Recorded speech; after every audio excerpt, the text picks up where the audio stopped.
Welcome to this episode of Video Drone by DIY3DTech.com. In this episode I'm going to be talking about some of the modifications I've made to the 3DR Solo. So one of the first is I've machined out an opening here in the back to pull the HDMI cable through. So you know, this ferret core EMI thingamabob, what do you actually call those? I can't remember. Anyways, this usually is stuck inside there, and so I pulled it out, so I've got more cable to work with. Because again, this is meant to go into a GoPro camera, and typically it comes up out of the center here, and what I found is that presses against this and doesn't allow this to move freely. So this gives me more cable to work with. However, the one problem with this, and if I find this here and I hook this up, I think it plugs in something like this. There you go. So you can see this cable is really a heavy duty cable. Now in a future episode I'm going to work on dealing with this, but for this episode we're just going to accept it as it is, because I got something else to share with you on top of that. Oh, the other thing I did is I replaced the vibration balls with a little bit better vibration balls. Don't think it made a huge difference. Made a little bit of difference. It has a little bit more give, but most of the jitter you see in the flights, or will see in the flights, are coming from this cable, because you know, you might as well just direct attach this, because as big as this cable is.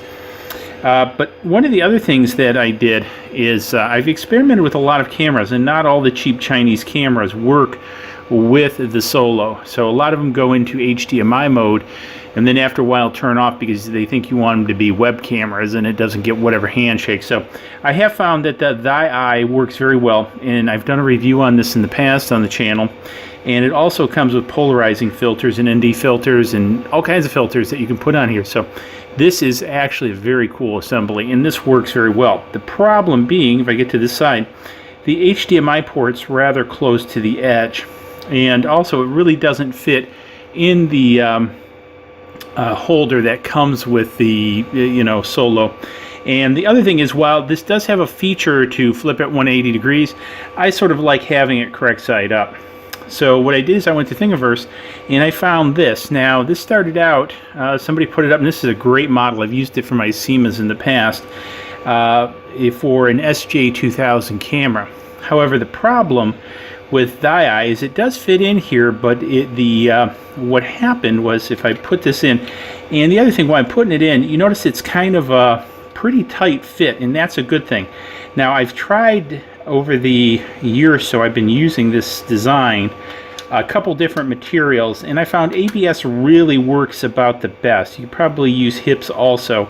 PLA is a little bit too rigid, because you notice how much I had to bend that. PLA would crack. I tried TPU also. TPU was too flexible, so you can see that it fits in well here and tightens right up. Now the thing is I've remixed this a little bit to provide room down here for the HDMI port, because what we can now do is I just gotta see which way this goes. So this plugs in here, so you see down here at the bottom here on the side it now clears, and then what we can do is we can simply slide this in, and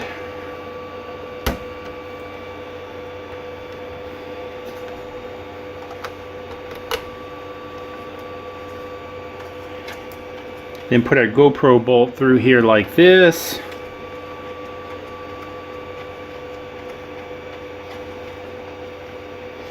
And voila. Now I'm going to stand this up a little bit. I'm not sure how the focus is going to work on the camera, so you can kind of see this.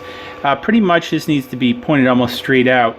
Now notice this, and again, this really doesn't allow the camera, see as I move this cable how it, and I'm probably bouncing the other camera. This cable is far too rigid. So this is going to be another project I'm going to do another video, but the one piece I want to share with you is this will be out on Thingiverse. So if you have a 3D printer, you can print this and you can get ThiEYE, and it works great with it. And so I've flown a number of flights with this, and again has worked really well, and it also fits the cable over here. So stay tuned for another video in the near future. I'm going to try making some modifications to this cable to see if I can take some of the strain off, because again, all the vibrations from the copter, see, I don't know if you can see as I move this, the whole camera shakes. there's no vibration separation. This was really not a wise idea to use such a cable with this. I mean, they should have used a ribbon cable, or at least you know, a light gauge HDMI cable for this, because this is just wanky. I've also tried flipping the camera around and everything. Really doesn't matter. The vibration is still transferred, you know, through this cable. As you can see, I'm tapping it, and it doesn't matter if right side up, upside down. So anyways, again, I'll have this out on Thingiverse. If you have a 3D printer, go out there, print it, and enjoy it. If you don't have a 3D printer, get one. If you're into the drone hobby like I am, 3D printer is just a must-have thing to have. So I print all kinds of stuff, drone parts especially. So anyways, hopefully you found this interesting. If you did, give it a thumbs up. Don't forget the subscribe button over there. And let me know in the comments below, what are you doing for this? You got any ideas how I can deal with this HDMI before I do it? Love to hear from you. Cheers.